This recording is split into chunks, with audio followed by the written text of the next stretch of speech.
Welcome, everybody. This is our first edition of the no-named group known as...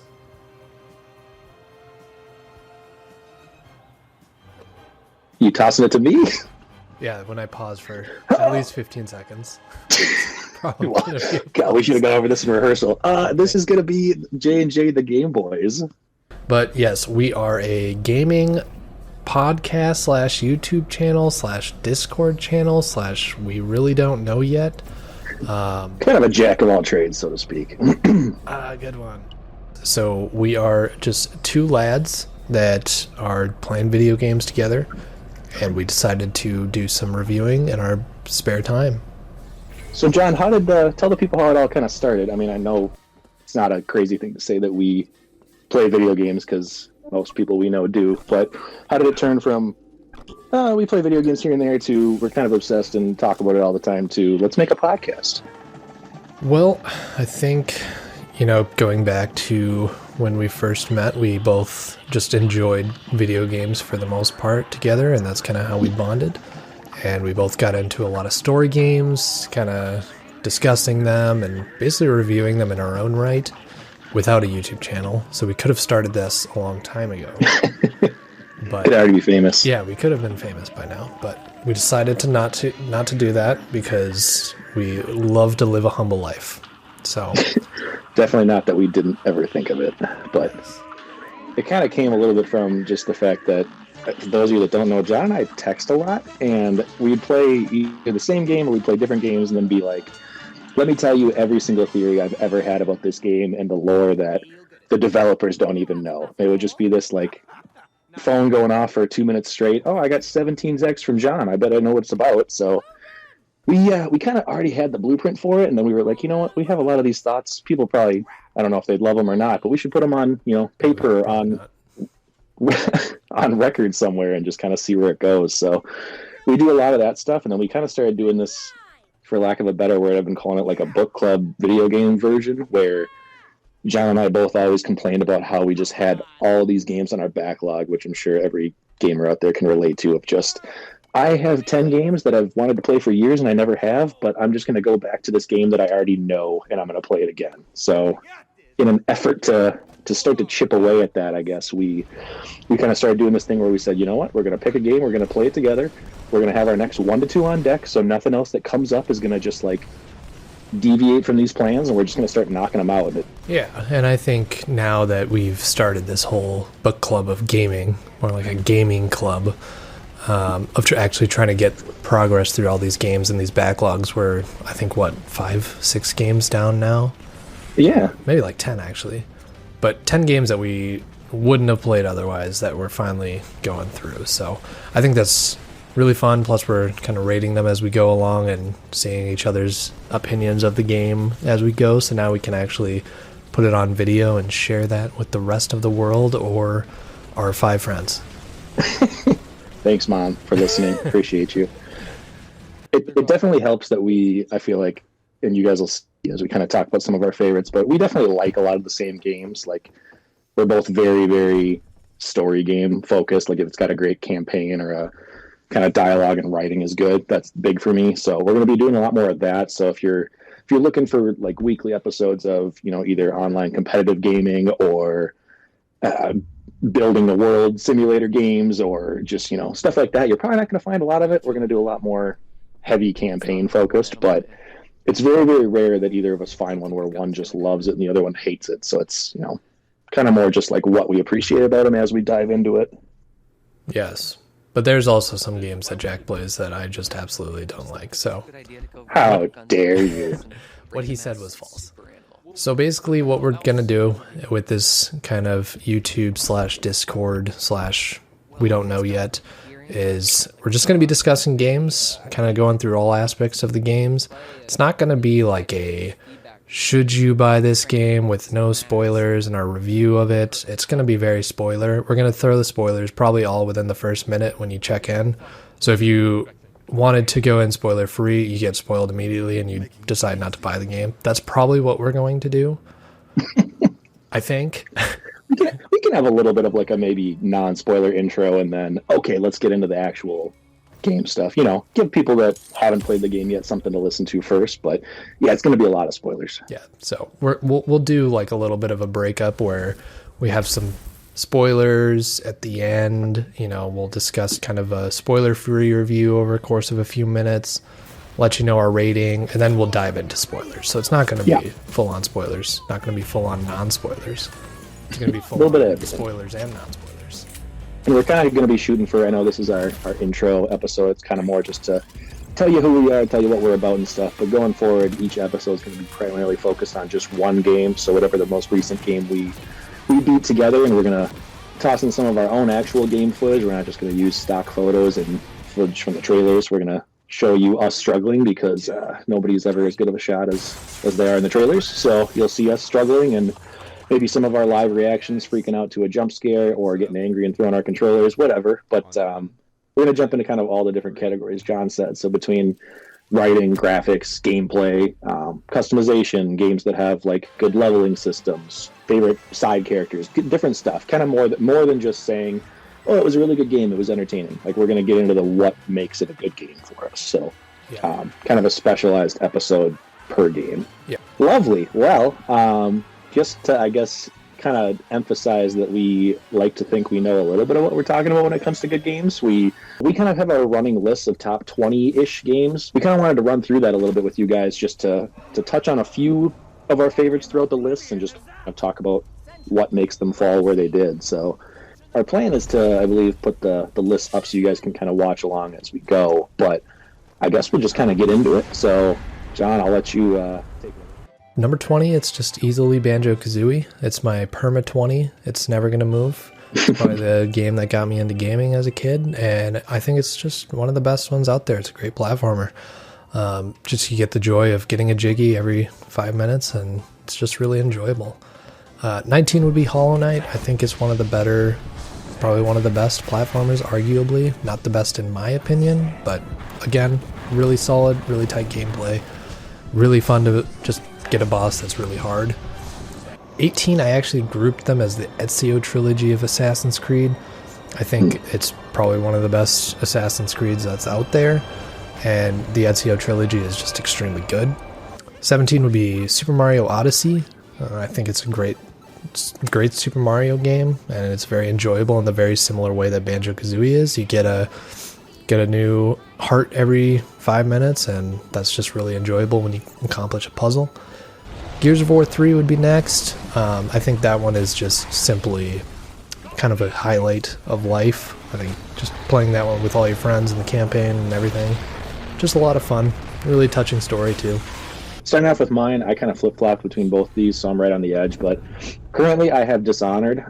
Not necessarily as huge of a game, but another Bethesda classic. It's a great one for those of you that like the kind of sneaking around and like assassin type kind of skulking or problem solving to get through different options for missions is something I really enjoyed growing up. 19, I actually just bumped this up on my list a little bit recently after watching some more gameplay, but Shadow of War and Shadow of Mordor, kind of the two that go together, so to speak, but all in the Lord of the Rings world. I really enjoyed that this was like kind of deviated from the main traditional Lord of the Rings story and had a little bit different focus on the lore. I really enjoyed the enemy system. I thought the enemy upgrading and difficulty system was great, and being able to build your own army, so a lot of fun in that game. Number 18, Guardians of the Galaxy, a recent one that just came out in the last year and a half or so, but very much only a story based game. I was really impressed. Like the gameplay was fine, it was entertaining enough, but I was really impressed just by the story and how good it ended up being. That was one that you had told me about for a long time before I finally picked it up. So 17, Detroit Become Human. That's one of ours. For those of you that love the different choices in the spiderwebs of Paths game, I'm a sucker for when it comes to those, and I think Detroit Become Human did that perfectly. Like, talking about replayability, you have literally hundreds of different options and outcomes of how stuff could happen in that game. Plus, the story was just really beautiful, and I thought the actors were really well done. And then, kind of touching on another one you brought up already, but just Assassin's Creed in general, I had a tough time just picking one, like you said. My two by far would be Assassin's Creed 2. I think that's kind of one of the first ones we bonded over in our video game friendship, but then also Black Flag. I think that one's really high end, and I actually enjoyed that one even more than some of the others in the Ezio trilogy. So those are classics before they got a little bit more downhill. And then 16, I had Bioshock Infinite, which I'm sure you'll touch on in a little bit as well. But all the Bioshock games are great. I actually really, really like 1. I think it's underrated compared to Infinite, but Infinite is just a masterpiece. So that's my 16. Moving on to our next chunk, 11 to 15, I guess if you want to start it off here. So number 15, easily Halo Reach. Multiplayer was so much fun. I think I spent probably thousands of hours on. The story is just going back to it. It's just one of the best stories in Halo. I think Halo 2 is arguably better, but I think Halo Reach is a softer spot in my heart. It's just so depressing, to put it lightly. But yeah, I think that Halo Reach is an amazing game. 14 would be Breath of the Wild, the Zelda game. It's a breath of fresh air, honestly. It's a great game, great open world, and it's just so much fun. It's so refreshing in terms of games. Arkham City would be next if you really want to feel like what it feels like to be Batman. That's the game to play.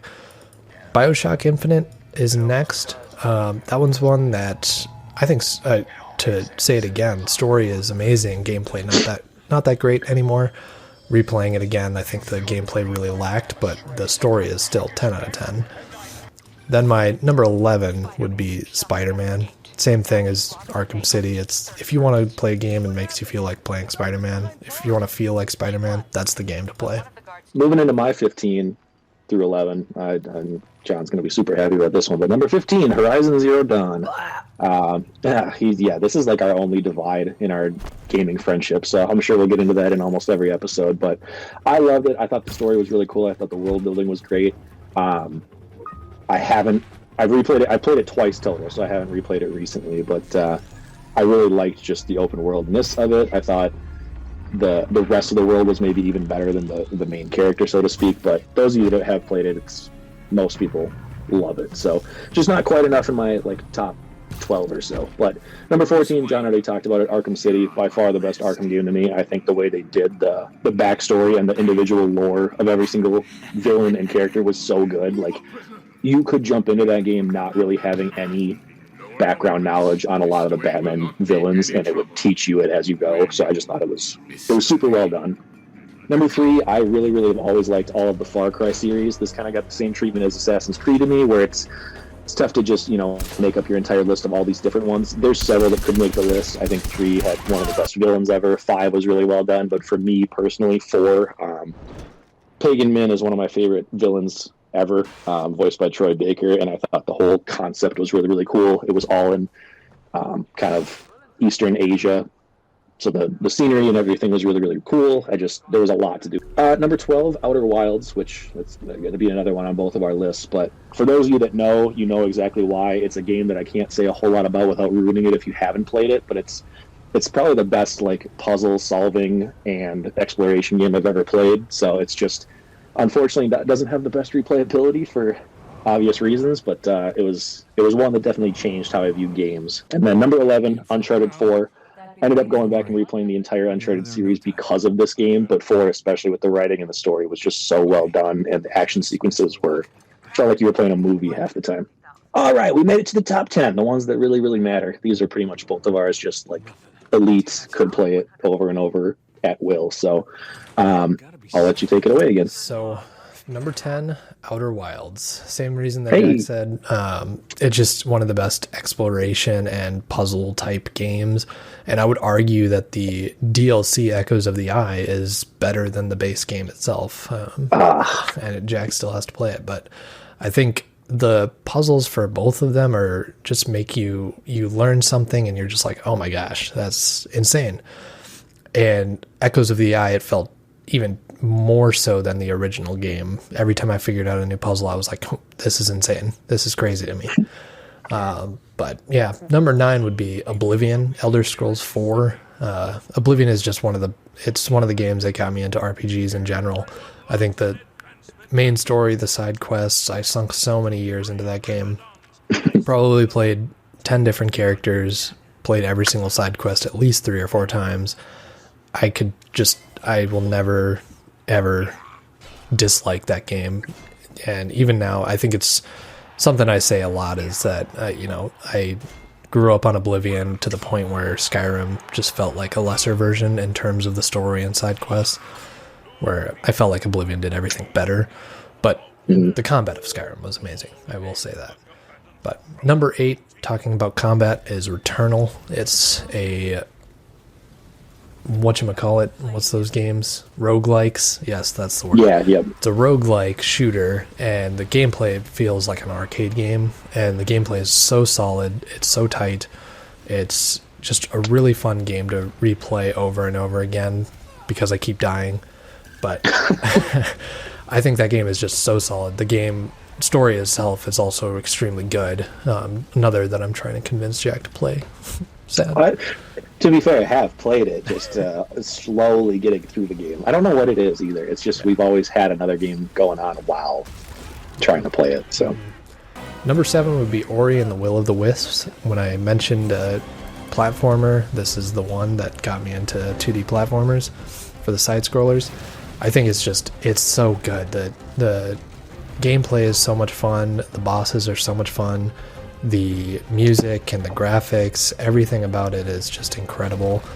I think it's the reason I think I liked it more than Hollow Knight is because it's a little more casual friendly, which really suited me. Whereas Hollow Knight, you're gonna die to the same boss about like 4 or 5 times before you get closer. Whereas Ori and the Will of the Wisps, die like maybe 2 or 3 times, and then you got it. But yeah, Ori and the Will of the Wisps, great platformer, great game overall. Uncharted 4 is mine for number 6. Like I said, I don't need to say much more about it, but it's definitely it's the mummy. It's the mummy.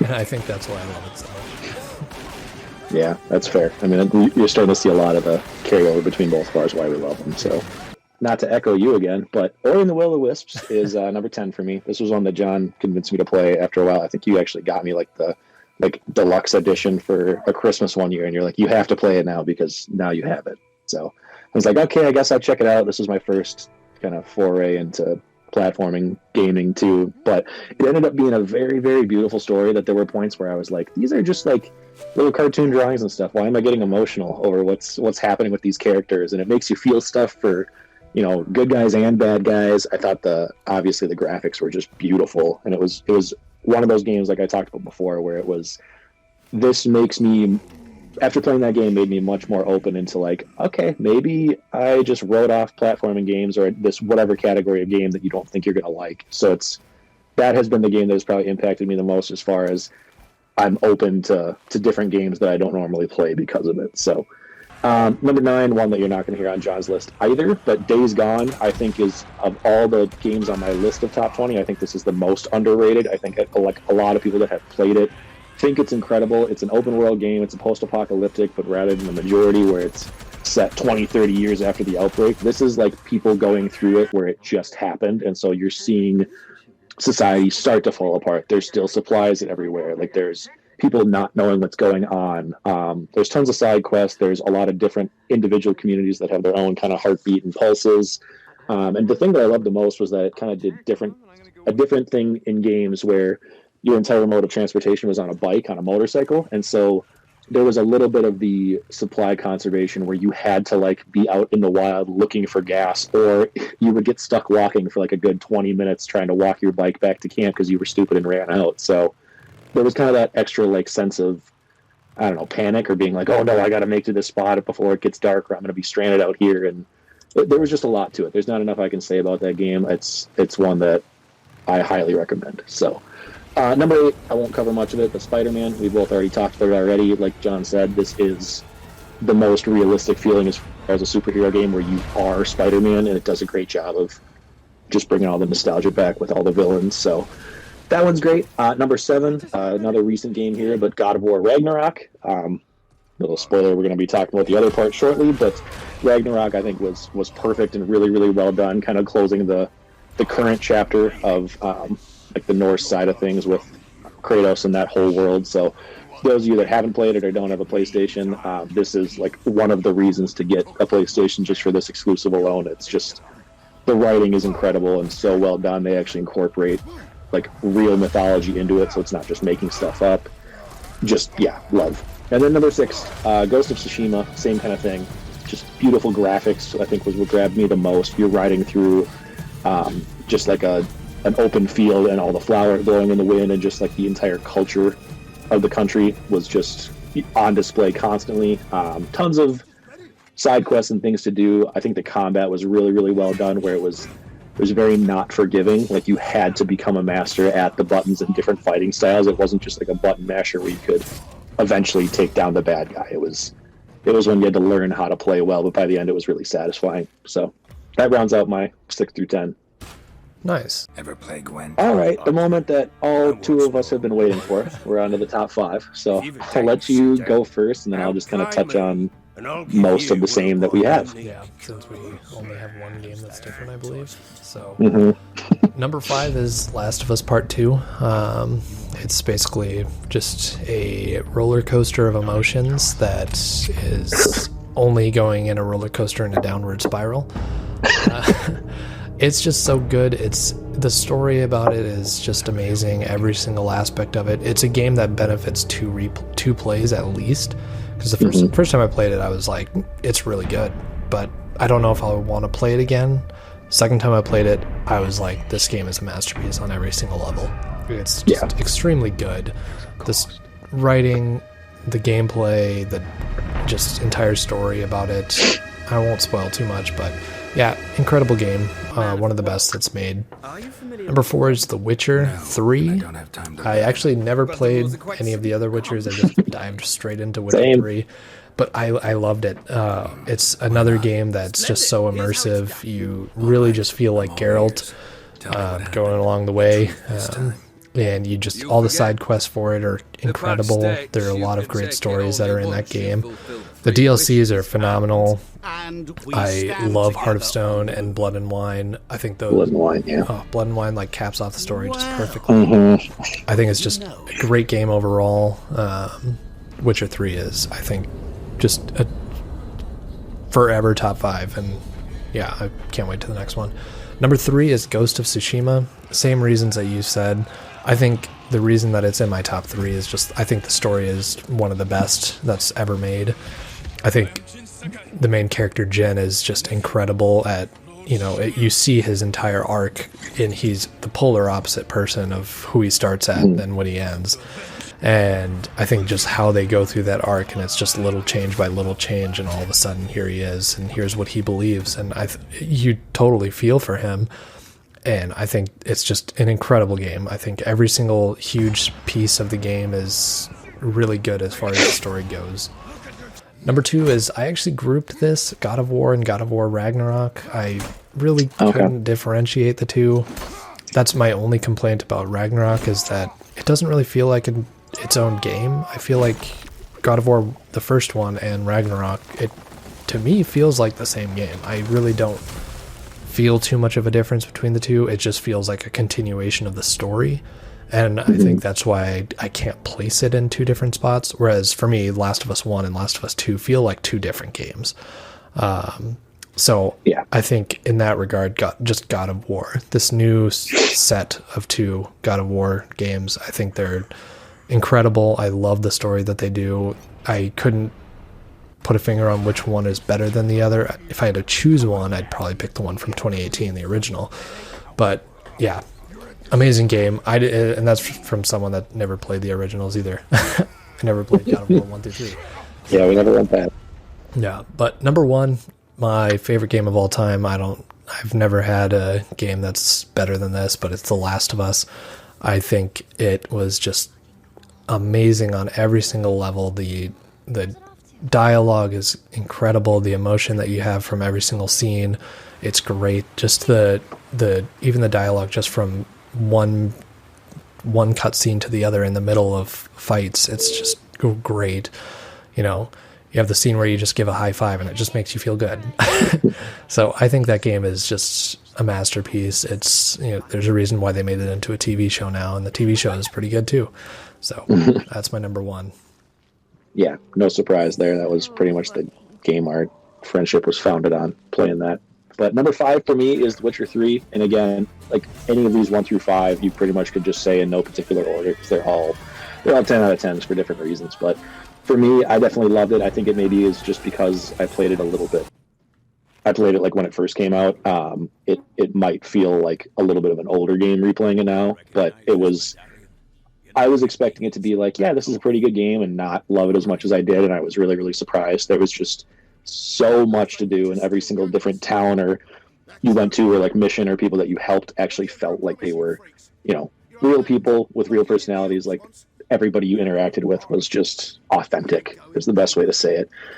Number 4 for me, which another one that we actually just played, that was on our backlogs forever, but Red Dead Redemption 2, I will say it because I'm sure there's plenty of people out there that are wondering why that hasn't been named yet.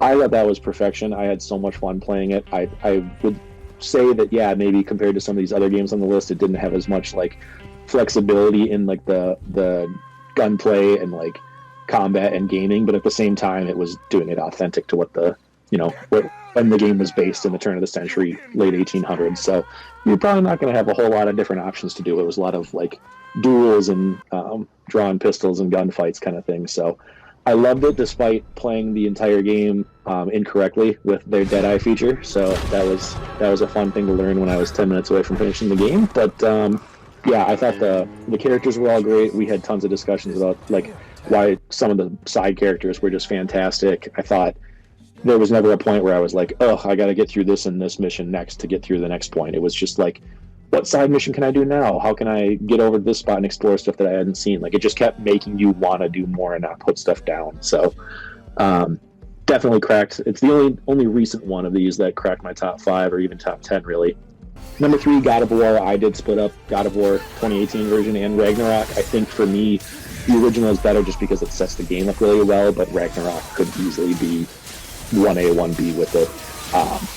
Again, the writing, I expected it to be like a very just combat-focused, like brute strength kind of game, and it ended up being way deeper than I expected. Again, falling in love with side characters that made the difference for me. So, plus, growing up, I was huge into just kind of any kind of mythology, and I thought that was a lot of fun to kind of get back into that in the game version.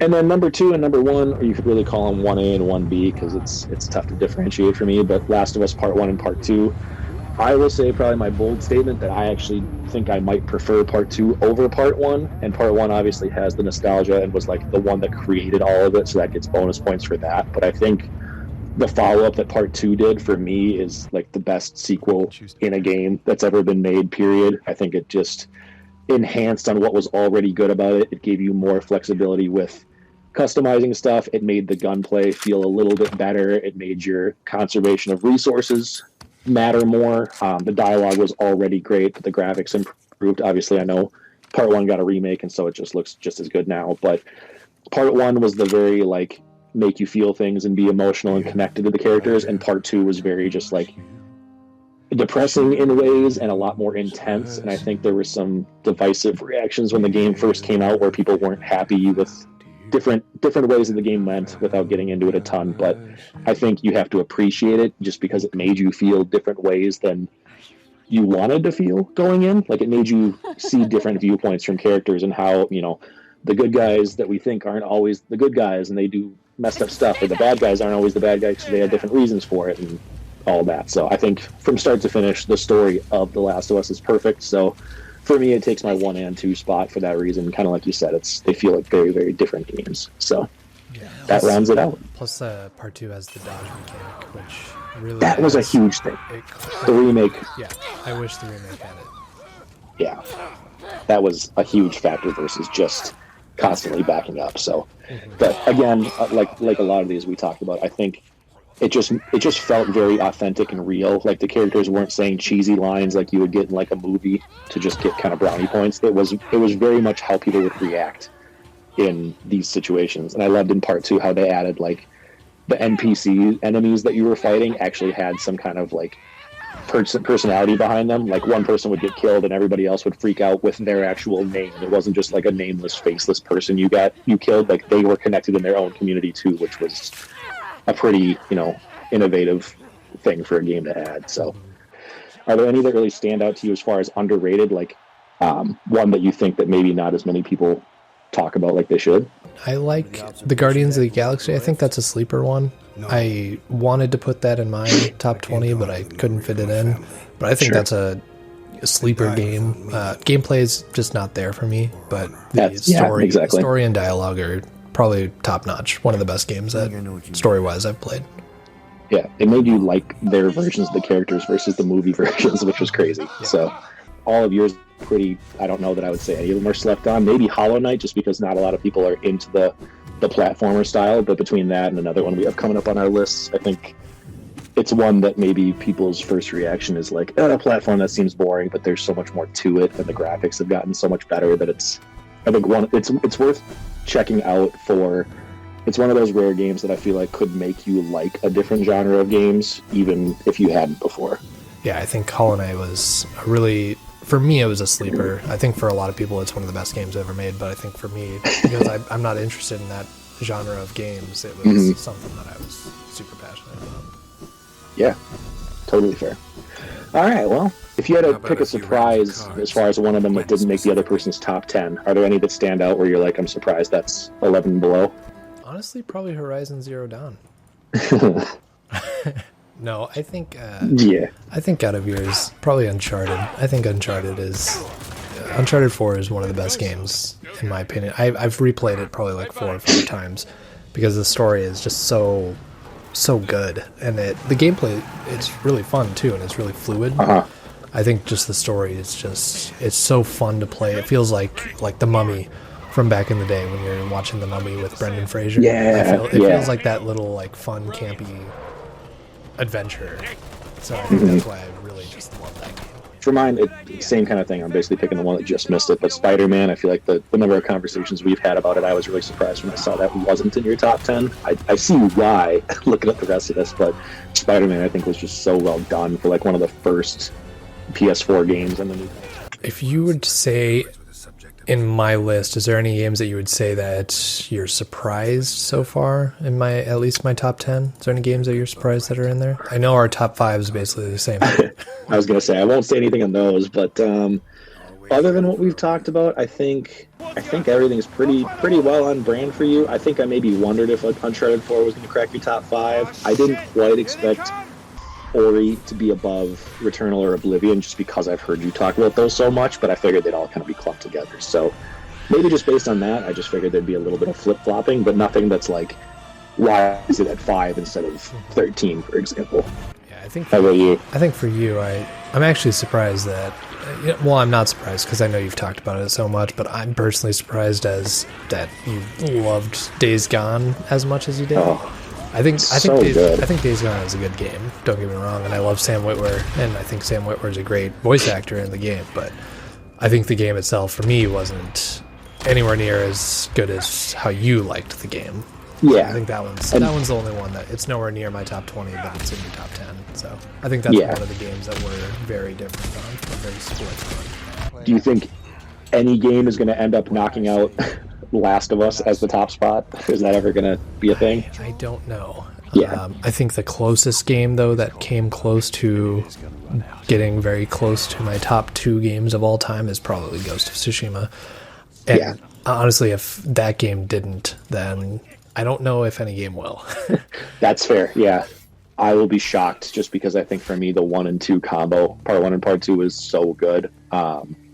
But I feel like you're either going to take them both down or you're going to take neither of them down. And I love them both so equally. If 2 would have flopped and like not been true to the character development that happened in part 1, maybe then you could see some like cracks in the armor. But I feel like it's just been such a perfect story, and I'm sure we're going to get a part 3 at some point that like it'll be more likely that I like change the order of part 1, 2, and 3 than that I drop them out. But well, all right. That's it for our top 20. We did it. We got through it. Pretty quick. Wasn't too long. It was a quick top 20, and that's it. But that's basically our episode for today. I guess what can people expect for next time, Jack? Yeah, so next time we're super excited. We're going to actually get into our first episode focused on one specific game, which we'll tease it for now. It's going to be the new Dead Space remake that just came out. How do I run? I don't know how to run. I'm confused. There we go.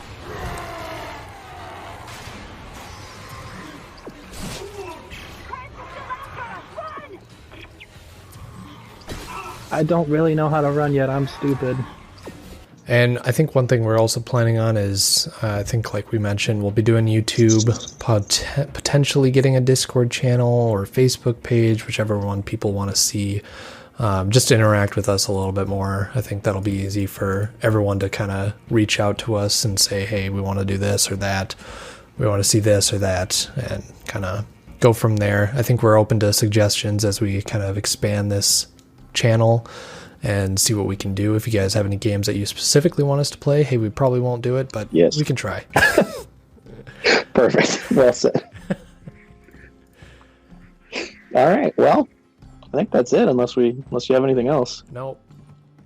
Sick.